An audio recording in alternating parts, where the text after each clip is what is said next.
Hello, everyone. Welcome back. Tara Kabatoff here, and we are going to be exploring the origin cause of hair loss. We're venturing into a multi-million dollar industry, I'm sure of it, considering all of the remedies and solutions and procedures, supplements that help us with hair growth, help us fix this problem of losing our hair at some point in our life. The work I'm going to be highlighting is 30 years of research from a clinical psychologist, Dr. Michael Lincoln, where the exploration of understanding our origin beliefs and our origin patterning and our behavioral patterns will help us understand what is happening within our body, as our body is an expression of ourself. It is trying to communicate to us. And when we are losing our hair in this case, it is signaling something deeper within our unconscious, within our subconscious that needs to be looked at. But of course, in our modern society, we are so hooked on external solutions, such as, again, procedures and medications, and supplements and remedies, etc., that we're not exactly allowing ourselves to look deeper within ourselves to see what the message is being communicated, what our body's trying to really tell us about ourselves. This work here, I'm going to be reading from Messages from the Body. This work here does explore the behavioral patterns associated with and the origin imprinting and beliefs that are part of hair loss. And this is something I've had to work through as well. I am going to touch on a few other different areas of topic regarding hair loss, including perimenopause for women, as it is something that I am experiencing as well, that I've gone through and that I may continue to go through as I move along. But as I approach 49 years, which is pretty interesting, almost reaching a pretty pinnacle year, 50 coming up, I have experienced a lot of change within my body and within myself, which I'm going to touch on lightly in this video because there is going to be a part, I feel, related to hair loss and the age correlation. But I'm going to explain it all. I'm going to dissect it because my eyes have been really open to what could be going on deeper within ourselves. And as always, be your own guide, do your own research, self-reflection, and understanding yourself is going to be your key to unlocking patterns and beliefs and aspects of yourself and your body. Remember, your body is a warning signal. It's a communication warning center, according to Dr. Michael Lincoln, who references it often, that our body is simply trying to give us a message of a deeper aspect of ourself that's wanting to be looked at. And in our modern society, with all these external fixes, we're not allowing ourselves to go within and question parts of ourselves. Therefore, we aren't allowing ourselves to illuminate components of our being to release and to free ourselves. So I'm going to explain first how this works, Messages from the Body. I've talked about it many times before, but I'll give a quick rundown. This book is almost a dictionary of all sorts of medical issues, complications, diseases, aches, and pains. And there are passages relating to different aspects of our body that will shine light on the patterns that we are living by. And these patterns come from beliefs within our unconscious that have been established or ingrained since early life. Now, if you really want to go deep into it, yes, these patterns can be brought in from past life. And this is the path that I've been on because I know some of my patterns, including hair loss, has come from a long, long time ago, which I am going to be touching on as well. So there's a whole web of interactions happening within ourselves at any given time. And when we're met with a change in our life, if it is us stepping into more of ourself, if it is us exploring parts of ourself, if it is ourselves moving into more authenticity, which I talked about in a previous video as well, which I will touch on here, we are going to be naturally met with a new expression of self, which will bring up, most likely, in my experience and also watching the world and watching others, most likely will trigger traumas and fears and beliefs that have not been seen yet. And so when hair loss happens, and this is again from my experience and what I'm observing, when hair loss occurs, it is a signal that we have an opportunity to walk through the barrier or the fear or the resistance that's showing up, which is showing up as hair loss, in order for us to work through it and become more of ourself. right? And this really does apply for a lot of this work. But in the case of hair loss, this is when we're shutting down our personal passion and sense of self. And when we're shutting down, clamping down, we're protecting parts of ourself. Now, this can come in, or it can show up in a very obvious behavioral pattern, as far as us literally silencing ourselves or holding back or limiting ourselves.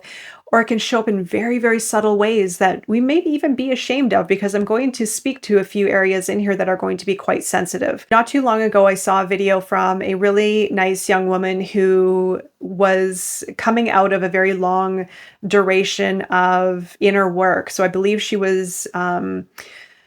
she did a dark retreat, like sitting in the darkness, I imagine, something of that nature, a long fasting period. So she had put her body through a detox, if you will, a stage of awakening to go deeper within herself. And she noticed her hair started to fall out. And she spoke to this with regards to the awakening process, or the ascension process, of when we're starting to become more of our true self, we're naturally going to lose parts of our old self. And there was truth to some of the things that she was saying, but again, it wasn't still deep enough. It didn't quite touch on the depth of this work, and also even opening our mind to aspects of ourselves that we have not seen before, or aspects of ourselves that we have suppressed for such a long time. We've just been used to living like that. And the beauty of this work is it allows us to look at these aspects of ourselves that we haven't seen maybe in our entire life or throughout our entire life. When we illuminate aspects of ourselves, we open up pathways to see more and to understand more and to release more. So the process of reflection and inquiry and self-discovery allows for release. It allows for healing. So her experience was perfect. And what she was saying was partially true. And I did feel also, when I recently went through a big stage of hair loss, I was feeling like I was shedding some of my old. But really, when we get into hair length, this is probably only a few years old, or maybe even a couple years old, right? Because we're cutting our hair and whatnot. And hair is constantly regrowing and regenerating and falling out, etc. But when it comes out in clumps, and if this is resonating with you when you're on this path of self-discovery and whatever you're practicing, whatever you're doing, it's great. You're noticing your hair starting to fall out. I feel it has something to do with us awakening more of our true self. So she was right about one point, but what's coming along with it is a trauma response to being authentic, to being true, to being real, and feeling safe doing so. And I've talked about this in my cost of authenticity video, where I realized, going through this over and over and over again, pushing through to become more of myself, when I hit a certain point of really standing out in the public eye, my hair started to fall out like crazy. It had never done that before. And I've been going through shifts within my body with my age, which I'll get to in a moment as well. But I've never experienced anything like this until I was noticed in the environment in such an extreme way that was beyond my level of comfort, which was perfect. And I'm so glad it happened, because it allowed me to work through it so I can be more comfortable and I can feel safe within myself and within my experience and with what I'm doing. But my hair responded as a result, because I was stepping into more of my voice. I was stepping into more of my truth of who I am. And it was triggering deep, deep, deep, deep fears of worst case scenario. And that's where I started to clamp down. And I noticed my body doing this. I was starting to feel tight. I was starting to hold back. I was starting to resist. I was starting to push away. I was wanting everything to change. And so my deeper, deeper self, my unconscious, was responding in such a way where I really didn't quite have, I would say, authority over what I was doing or how I was feeling. It was naturally arising without my awareness. I mean, I was aware of it to a certain point, but I had to really go deep into this work to spend time to feel into it, to use a different aspect of knowing and understanding, not from the mind of making sense of something, but from feeling it and integrating it, interpreting it, reflecting on it.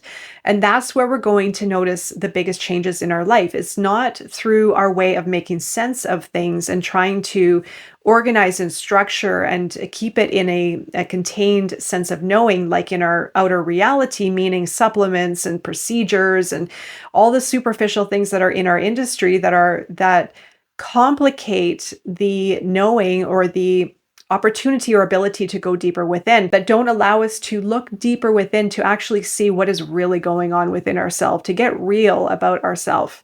Before I go into the passage here from Messages from the Body, which I'll overlay on the screen, I do want to talk about past life for a moment here. Now, if you don't subscribe to past life incarnation, if you don't work in that way, that's completely fine. I can only speak from my experience and what has helped me understand my deeper self going through this process and spending a lot of time by myself, reflecting, doing this work, going through layers, releasing a lot, breaking patterns, and understanding myself and life in the context of all. Understanding my past life history to a point. I mean, I wouldn't say I'm overly obsessed with it or I need to know everything, which I don't, but understanding certain realities or certain constructs of our history and of our soul's blueprint help me make sense of what is happening within my deeper self, what I can't see when it arises. So from my level of awareness, sometimes I feel like I understand everything. I have it all figured out. Yeah, I'm good. I've worked through my layers and levels. I've studied, I've researched, I've reflected, I've meditated, I've spent years and years and hours by myself doing this work. So sometimes I would feel like, yeah, I kind of have it figured out. But then I'll be met with deeper emotions and feelings and sensations and physical responses to my life that my mind cannot make sense of. And that's where the deeper work comes in regarding maybe understanding our past life origin or even our past life patterning and some of the experiences from our past life, or even understanding our feelings and our senses and our patterns coming from a deeper place within ourselves that isn't going to be understood through here, is going to be understood through sensations, through inner reflection, through feelings, through the unexplainable, the ineffable, which I can't quite put words into context yet around how it works within ourselves, is going to require us to understand ourselves deeper. And that is where a lot of this work will really grab hold and create the biggest change in our life. So if you are interested in understanding your past life, and if you're not, totally fine. But for myself, allowing me to put some of the pieces together as far as what's happening in my present moment or what's happening within myself when I face certain challenges, again, being seen on camera and going into or experiencing a whole different dynamic of public recognition and engagement, brought myself into another state of shock from a deep place that I couldn't, again, make sense of. The only way I could make sense of it was understanding how this theme was playing into my entire life, where it started, maybe in this lifetime or perhaps in past lifetime. And what does that pattern and that theme show me about myself? And then how can I reverse the pattern and, for in this case, open up myself rather than clamping down, to open up myself for more trust. And there are many different ways to feel into that experience alone. So even for myself, it's not just one time, a one-hit wonder. I've been working on this one for years, and especially it's been ramping up with this particular passage and hair loss over the last year. So let's go into the passage. I'm going to read it and I'm going to overlay it on the screen so you can read along. And then I'm going to dissect it. I'm also going to give my take on perimenopause. I'm also going to give my take on some very sensitive topics related to this particular passage and to hair loss. Before I read the passage, what I do when I read these passages is change the word they to you. So I'm going to be speaking it to you. It doesn't have to resonate with you at all by any means. If you're watching this for educational purposes, that's perfectly fine. But I changed the words, and actually that's the way it works, is changing the word they to you. So when we speak it out loud, is resonating with our deeper self, with our child self. And if I read it to myself, I say you. If I read it to someone else, I say you, speaking to the other person or speaking to my inner deeper self. So on the screen, you will see the words they, but I'm going to say you instead. Shut down. It is a clamping down on your passion and or personal potency, lest you activate abandonment or annihilation from your environment. You don't feel free to be yourself. It reflects an underlying sense of non-deservingness, of acceptance, and/or a fear of becoming too noticeable in the environment. It arises when you start to manifest your true essence and destiny. It is the result of being thoroughly trained to experience yourself as unfit for human consumption and/or as being bad, wrong, and evil for having personal power and clout. Your family was intensely conditionally accepting out of a highly possessive and/or out of an alarmed reaction to your potency, potentials, and passion arousal. This passage has many, many layers to it. I'm going to dissect it sentence by sentence and give you different scenarios of what can happen within yourself that can trigger hair loss by clamping down on yourself. Now, the first sentence says, it is a clamping down on your passion and/or personal potency, lest you activate abandonment or annihilation from your environment. All right, so this goes back to my own personal experience of what I experienced recently. I already talked about it. When I became too noticeable in the environment, all of a sudden my inner self went, whoa, no, this is not okay. And it retreated and I clamped down because deep down within my unconscious, there's a fear that I will be abandoned or there will be annihilation of some kind. Now, if we go back into history, this is why I also mentioned regarding past life incarnation or understanding your soul's blueprint. Looking back into history, now you can even just look at it as far as human nature of what has been passed down through our bloodlines and in humanity as a cause of history of where it was not okay to be our true self, where it was not okay to speak our truth, where it was not okay to be passionate and to be alive and to be free and to be fulfilled in all sorts of ways and to express and create. There could have been punishment, there could have been torture, there could have been anything that happened. And what I've noticed in this lifetime is what I now know from my past life, or some of it anyway. There's a reoccurring theme that I can now understand that happened since early life that has played out in many different ways about myself expressing myself, about myself feeling free, and what happened as a result, either punishment or holding myself back, and eventually to the point in adult life where I couldn't even open up anymore. I was guarded, I was tense, I was rigid, I was protective, I was holding myself in. So deep down, there could be a belief that if I am too noticeable and if I put myself out there, something bad is going to happen. The next sentence is, you don't feel free to be yourself. So imagine your soul self, your child self, your true self wanting to be free.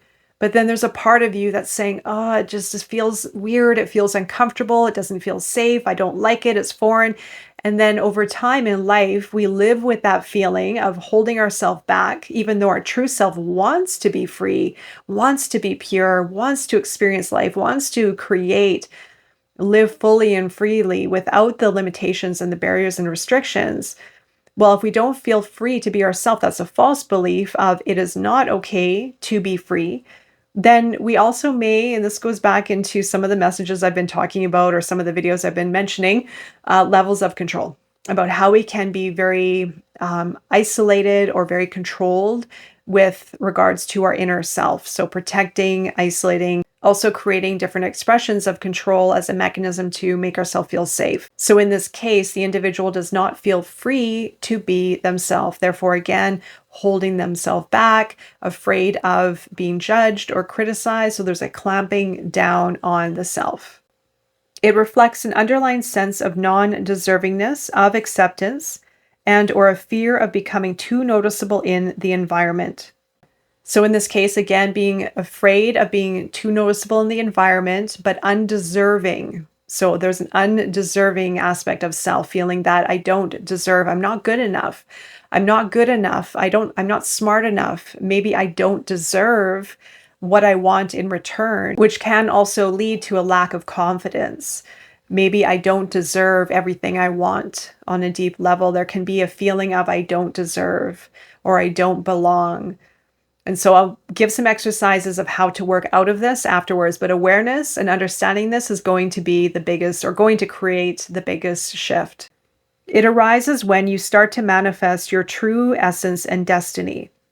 So again, when we are starting to become more of who we truly are, when we want to express, when we want to be free, when we want to share our ideas and our vision with others, and there's going to be another part of passion in here that's later on regarding even sexual energy, I feel, which will lead me into perimenopause and into later life experiences and into all life experiences. It doesn't really, I don't feel it really has a measure on timelines in our life. However, it will lead into something I feel happens, could be happening regarding perimenopause and hair loss. But this also can be the sexual self. When we're talking about passion and passion arousal, which is going to come in here, I'm skipping ahead a bit, but if we are afraid, or if there's shame around being sexual beings and expressing ourselves sexually, creatively, any kind of way, then we are clamping down on our whole true self. And I mean, sexually can be also in an intimate environment, just with self or with someone else. It doesn't have to be, fully out there in it by any means. But if you can consider with regards to where you might be shutting yourself down, or where you don't feel comfortable just simply being you, there's going to be a level of fear associated with that. And it could stem from some of these beliefs and some of these early life experiences. So regarding this one sentence, when it arises, when someone is manifesting their true essence and destiny, this is where we are starting to align with our true self, and we're starting to feel more of ourself. But then there's a part of ourself that comes in and shuts it down. Don't be too loud. Don't be too noticeable. Stay safe. The fear of what if I'm going to be judged or criticized? And even in relationships, this can show up in many different ways. It can be with regards to interpersonal relationships, with regards to career, with regards to simply being comfortable within one's self. It is the result of being thoroughly trained to experience yourself as unfit for human consumption, and or as being bad, wrong, and evil for having personal power and clout. So being unfit for human consumption is when we are lessening ourselves, when we feel that we don't have self-worth. Now, this can come from early formative experiences. Again, this can be societal, it can be ancestral, it can be from past life experiences as well. So we have built a belief within ourselves that we are unfit for human consumption, meaning we do not have self-worth. And being bad, wrong, and evil for having personal power and clout will come from being punished for being too much, for having too much, for having anything. So even as a child, if you said, "Hey, I'm so excited I got this grade, or I accomplished this certain benchmark, or I got an award for something I accomplished," and maybe it was met with some kind of challenge from the parent, or maybe disapproval, or maybe even punishment in some kind of way, where the child all of a sudden felt, oh, maybe it's not okay for me to be excited. It's not okay for me to shine. It's not okay for me to do what I love to do. And so eventually over time, the self gets shrunken down and down and down into a little ball, being safe and unseen when it really wants to shine. So having personal power and clout can be having money. When people are being looked upon as bad, wrong, and evil for having money, for having prestige, for having certain lifestyle, or for shining bright, for speaking their truth, and then someone judges them, or someone criticizes them, or even in past life, long ago, even, well, I mean, it still happens in some societies as well, and even in our modern society, having certain things can lead to punishment, can lead to brutality as well. So we can bring in a lot of these memories and shared memories of the worst case scenario. If we have too much, if we're being too much, if we're shining too much, something bad can happen.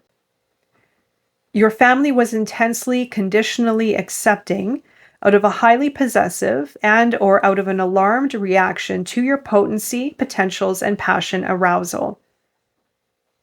So conditionally accepting can come from conditional love. regarding the acceptance of a child based only on what the parents perceive as good. So the child can perform, the child can try to earn love, try to show up in certain ways to get that validation and to get that acceptance, but the parents may not meet them at that level. They may want to meet the child only at their level of where they want the child to be and how they want to see the child. So there's a mismatch with regards to love on that level that can be developed early on in life, where the child feels like they have to earn love, that love is conditional. But this also has to do with a family being alarmed at an individual for having passion arousal, for having personal power. And you can think about this in any different, or consider it to be any different experience of being a child. Maybe, again, something of a sexual nature, something of a passionate, like passion can be sexual experiences, can be passion as in excited and wanting to have fun and one's true self. So if any experiences from the past had been shut down or clamped down, or if there was even trauma attached to someone's passion and arousal or personal potency of any kind, that can translate into a belief that it is unsafe to feel passionate, it's unsafe to feel arousal, it's unsafe and not okay to be all I want to be, to experience all of life, right? So we live in a society where there's a lot of shutting down and there's a lot of clamping down and there's a lot of bad and wrong. I talk about this a lot because this is, I feel, a foundation of our human experience that is necessary for us to transcend and work through the false belief that we are bad and that we are wrong and that we're doing something wrong, and to feel our true self is wrong and it's bad. And this is the systemic issue in our society that we can slowly break apart from and create the relationship with our true self based on feeling safe, being passionate, feeling safe, expressing ourselves, and venturing into perimenopause. From my own experience as of late, losing my hair all of a sudden at once, I feel it had to do with becoming too noticeable in the environment. And therefore, I had to work on integrating a great deal of trust and openness within myself. And it came from a cellular place, such a deep, profound place within myself, to integrate trust within my system and to open myself up. And opening yourself up is multidimensional. It is emotional, it's psychological, it's physical, and it is dimensional, it's energetic. So there are many aspects within ourselves that can hold on to fear and protection. And every time we venture into a new layer of the fear and protection, we can work through another layer to free ourselves even more.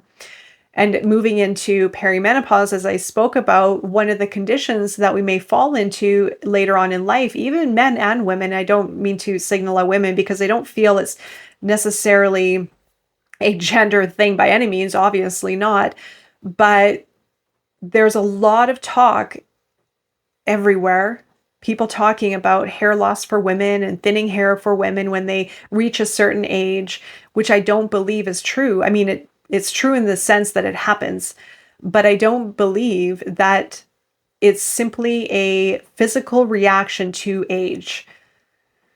We're not stuck with anything. We're not stuck with anything. And yes, eventually we do age and our body does slow down and break down and needs to run its course of life on this planet. But I feel there could be some of these messages being activated when our body is starting to change. So if we are moving into a different way of being as a woman or men, but in this case, I'm speaking to women because it does fall into a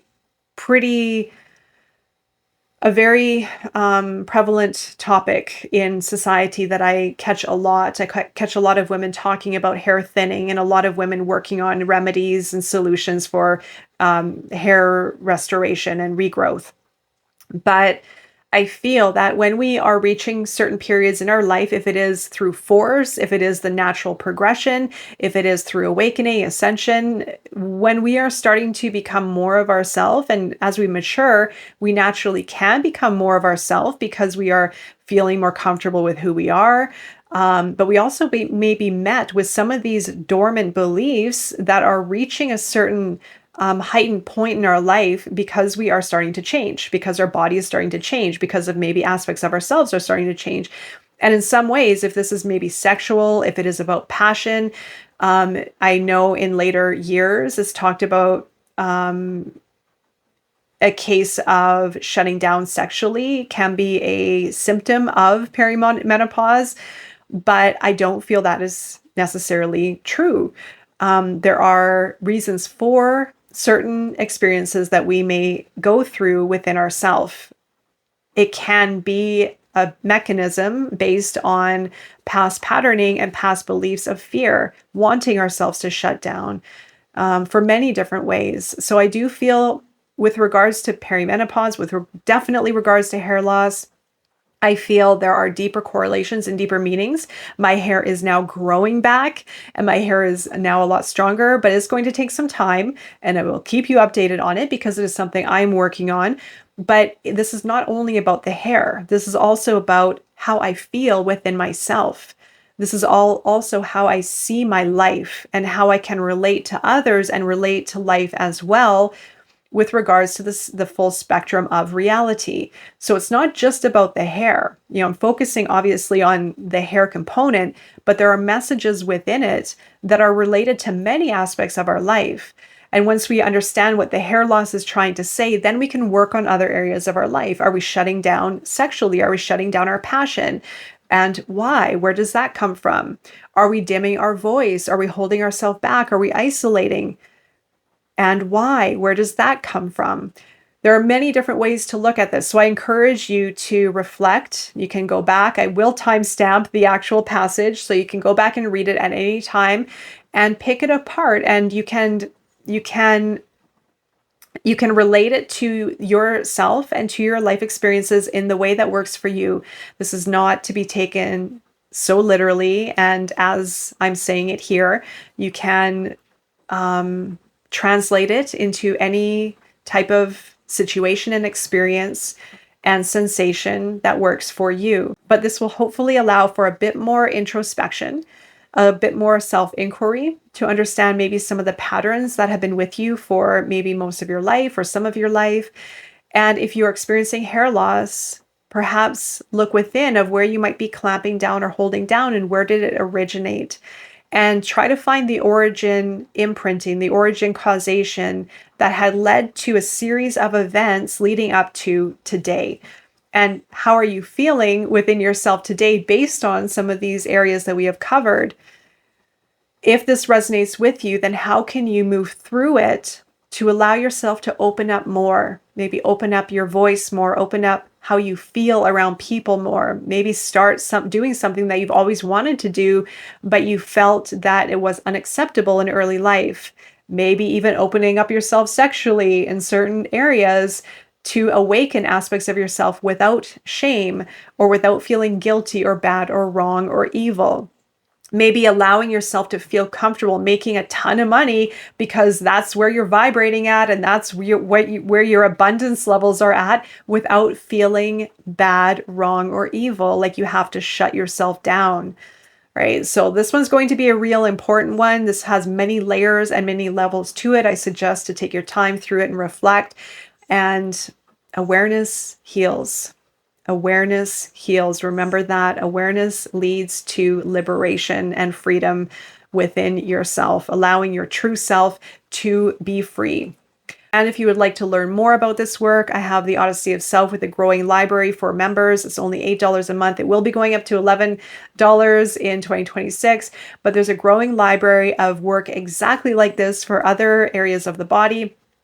Plus the Shadow Project, where there are deeper working modules, also growing library over there as well. All sorts of good stuff over both on the Odyssey of Self and the Shadow Project. And I hope to see you there. I'm wishing you all the best, as always, on your journey of self. Until next time, take care.